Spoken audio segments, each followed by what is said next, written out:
Përshëndetje të gjithë ju të shenjës së dashit. Atëherë sot do bëjmë parashikimin për shenjën e dashit për muajin shkurt. Ju uroj një muaj sa më të mbarë të gjithëve. Mos harroni shtypni butonin like, bëni subscribe për të marrë sa më shumë video nga ky kanal. Dhe të gjithë ata që janë të interesuar për lexime private, mund të kontaktojnë në adresën e emailit ose te WhatsAppi. Ju ftoj të ndiqni dhe videot e kaluara të këtij kanali, videot e vitit 2026, videot e javës, por dhe temat të ndryshme që postohen në këtë kanal. Gjithsesi, në datën 20 është futur edhe dielli në shenjën e ujorit dhe ne futemi në muajin e ujorit. Ju keni kaluar ndoshta një periudhë të vështirë kur dielli ka qenë në shenjën e Briciapit, por jo të gjitha problemet do zgjidhen papritur gjatë këtij muaji. Thjesht do keni atë energjinë për t'u marrë me çështje dhe situata që ju mund të keni në të përditshmen tuaj. Gjithsesi, ky muaj ka të bëjë në lidhje me miqtë tuaj, me kolegët tuaj. Ju duhet jeni më të sinqert me veten tuaj dhe të pranoni se jo të gjithë personat që ndodhen rreth jush mund t'ju mbështesin. Kështu që është një muaj ku ju do mbështeteni jo më me fjalë, por me vepra, ose do kërkoni persona që vërtet ju mbështesin me vepra. Është një muaj që ju do konsideroni të rëndësishëm, por do keni dhe disa qëllime. Mund të ndryshoni edhe qëllimet që keni vendosur gjatë këtij muaji, e cila mund të ndikojë edhe në progresin tuaj. Dhe do shohim se çfarë na thot taroti në lidhje me shenjën tuaj.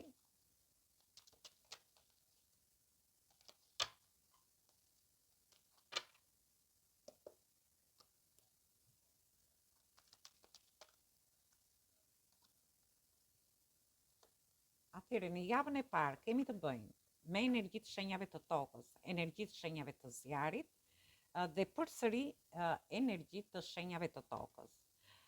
Ju shoh që dëshironi të investoni diku, ndoshta ju dëshironi të investoni në një dashuri, ose për pjesën tjetër dëshironi të rrisni të ardhurat tuaja, por dëshironi të investoni dhe në persona të caktuar që ju mund të keni në shoqërinë tuaj. Gjithsesi shoh një rritje ekonomike, ju do lini mbrapa, ju shoh që keni kaluar shumë vështirësi, dhe në mesin e javës parë do lini problemet mbrapa dhe do tregojeni më të kujdesshëm në lidhje me gjithçka. Në qoftë se ju kërkoni një stabilitet në njohjet, lidhjet ose marrëdhëniet tuaja, ose edhe në lidhje me persona të shoqërisë tuaj, ju shoh që ju do t'i lini mbrapa të gjitha këto vështirësi dhe do harrini të stabilizoni situatat. Për një pjesë tjetër mund të jeni duke menduar dhe në lidhje me blerjen e një shtëpie ose një zhvendosje që dëshironi të bëni, ndoshta edhe në lidhje me këtë pjesë keni kaluar vështirësi, por është momenti në fund të javës që ju mund të bëni blerjen e një shtëpie, mund të zhvendoseni nga një shtëpi në shtëpinë tjetër, ndërsa për pjesën tjetër mund të jetë që ju do merrni një shumë të konsiderueshme parash, sepse ju shoh që në fillim të javës që ju do të rrisni të ardhurat tuaja dhe ju do arrini të stabilizoni anën tuaj ekonomike. Gjithsesi, për një pjesë tjetër mund të ketë lidhje që ju stabilizoni punën tuaj ose situata dhe çështje të ndryshme që mund të keni, sepse shoh që do të lini mbrapa vështirësitë që keni kaluar. Dhe vazhdojmë në lidhje me javën e dytë.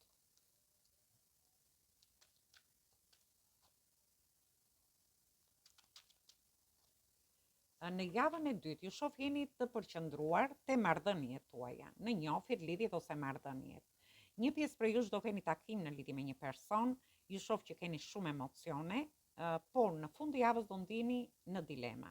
Mund të jeni midis dy personave, mund të jeni midis dy situatave, midis dy personi, punës ose edhe situatave të tjera që ju mund të keni. Por mund të jeni edhe midis dy punëve, dy grupeve shoqërore. Gjithsesi, shoh që do jeni të mbështetur nga energji më të larta. Një pjesë prej ju shoh që ju mund të hyni në një bashkëjetesë, në një fejesë, në një martesë.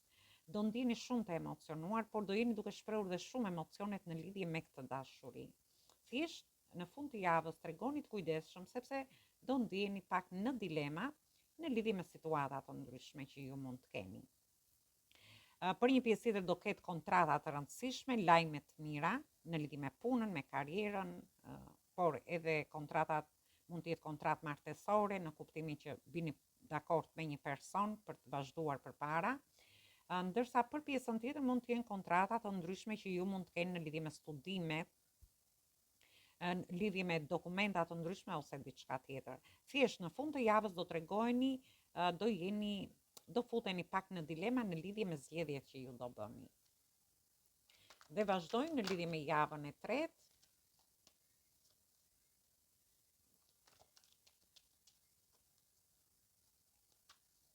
Dhe nuk tham energjitë këtu, keni të bëni me energjinë e shenjës së demit, energjitë shenjave të ujit, energjitë shenjave të tokës. Ndërsa në javën e tretë mund të keni dhe ascendenten ose hënën në këto shenja. Kemi përsëri të bëjmë me energjinë e shenjës së demit, shenja e britsjapit dhe shenjat e ujit. Në fund të javës së dytë, ju shoh që ndiheni në dilema, në lidhje me një dashuri, në lidhje me një punë, ndoshta ju mund të jeni duke bërë dhe dy punë njëkohësisht, dy projekte, dy bashkëpunime. Dhe në fillim të javës ju shoh që ju do mbylleni brenda vetes tuaj, do tërhiqeni nga gjithçka. Por këtë tërheqje do ta bëni që të mendoni se si të jepni drejtim situatave. Në lidhje me një pjesë për ju, shoh që për gjithë ata që duan të keni një takim në javën e parë dhe do ndihen në dilema ose në lidhje me lidhje dhe marrëdhëniet tuaja, shoh që një person i tretë ju ndjek gjatë gjithë kohës për të parë ose për të mësuar rreth planeve që ju keni. Kjo mund të ketë lidhje dhe në lidhje me shoqërinë tuaj, jo domosdoshmërisht në lidhje me dashurinë. Është person që do të di planet tuaja. Dhe këto plane mund të kenë lidhje me një dashuri, mund të kenë lidhje me kontrata të ndryshme që do keni dhe lajme të mira që do merrni, por mund të kenë lidhje dhe me situata të përditshme që ju mund të keni. Dhe në mesin e javës së tretë, shoh që keni kaluar shumë vështirësi në lidhje me dashurinë, por edhe në marrëdhëniet, në njohjet ose me fëmijët tuaj, në lidhje me punën nga ana ekonomike, mund të merrni në gjitha llojet e situatave. Dhe ju shoh që keni marrë mësime, por ndërkohë do filloni të jeni më të organizuar. Dhe kjo ka lidhje më tepër me energjinë e britsjapit, ndoshta në muajin e kaluar ku ju keni kaluar shumë vështirësi, por ju shoh që largoheni dhe merrni një drejtim më të mirë për vete, duke lënë mbrapa të gjitha vështirësitë që keni kaluar në periudhën e energjisë së shenjës së britsjapit, kur dielli ka qenë në shenjën e britsjapit. Dhe vazhdojmë në lidhje me javën e katërt.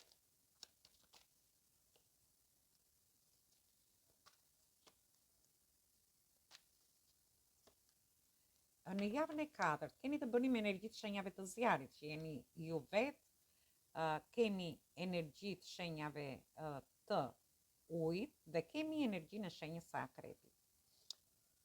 Gjithsesi, më falni, është energjia e shenjave të ajrit. Gjithsesi unë ju shoh që do jeni shumë luftarat. Ju do shoh një fitore, një sukses, mund të jetë një fitore, një sukses në lidhje me dashurinë. Ju do jeni të mbështetur nga persona që keni afër, por do keni dhe persona të tjerë që nuk do t'ju mbështesin. Por kjo fitore, kjo sukses ka lidhje dhe në lidhje me punën tuaj, me kontrata të ndryshme që ju do keni, por edhe me fillime të reja ose me një drejtim që ju doni t'i jepni jetës tuaj. Një pjesë për ju shoh edhe në udhëtime, mund të keni udhëtime të shkurtra, të gjata, gjithsesi ju shoh që ju do ecni përpara dhe do t'i jepni drejtim duke kaluar në një sukses dhe në një fitore në fillim të javës 4. Dhe në mesin e javës 4, ju shoh që do jeni duke biseduar, ndoshta me një person, në lidhje me një dashuri. Në rastin tjetër mund të jeni duke diskutuar në lidhje me punën, me kontrata të ndryshme. Është një person që ju qëndron afër, ju mund të diskutoni me këtë person, por në fund të javës së 4 duhet keni kujdes sepse shoh që merrni një zhgënjim. Mund të jetë një zhgënjim në dashuri ose ju jeni në një trekëndsh. Në rastin tjetër mund të jetë një zhgënjim nga një person që ju mund të ndani gjërat me këtë person. Ju mund të diskutoni në lidhje me punën, me kontratat, në lidhje me situata të ndryshme që ju dëshironi të keni, sepse unë shoh mbas këtij suksesi dhe fitore një person ju ndoshta një person që qëndroni ose diskutoni me këtë person mund të merrni një zhgënjim. Ndërsa për një pjesë tjetër në lidhje edhe me një zhvendosje, në lidhje me një blerje ose ju do harrini që ta bëni këtë blerje, por thjesht në momentin që ndoshta dikush e mëson, ju do merrni një zhgënjim nga ky person. Thjesht duhet të tregojeni të kujdesshëm.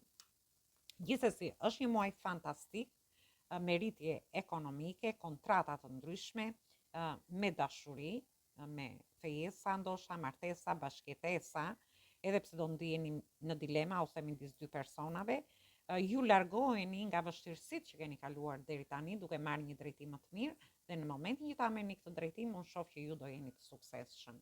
Thjesht në fund të muajit keni kujdes në lidhje me një zhgënjim. Dhe marrim një mesazh nga angjëjt dhe shohim se çfarë ju thonë.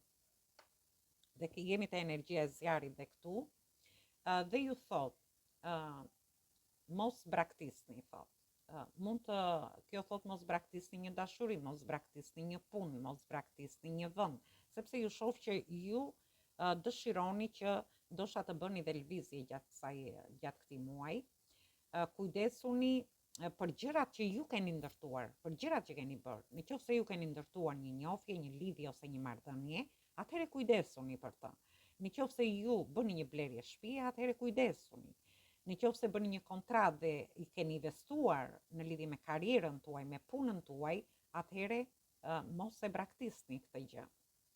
Ju mund të keni shumë gjëra brenda vetes, sot do me thënë që ju rëndojnë, por thjesht duhet të besoni te vetja juaj. Është një mesazh fantastik dhe shumë domethënës, nuk e di se sa mund ta kuptoni, por e rëndësishme është që atë që keni ndërtuar mos e braktisni. Atëherë kjo ishte për ju, ju përshëndes të gjithëve, ju uroj përsëri një muaj të mbar. Atëherë mos harroni shtypni butonin like, bëni subscribe për të marrë sa më shumë video nga ky kanal. Dhe gjithë ata që janë të interesuar për lexime private mund të kontaktojnë në adresën e emailit ose te WhatsAppi. Ju ftoj të ndiqni dhe videot e kaluara të këtij kanali, videot e vitit 2026, videot e javës, por dhe me tema të ndryshme në këtë kanal. Atëherë ju uroj dëgjim të këndshëm të kësaj video dhe një mbasdite sa më të këndshme.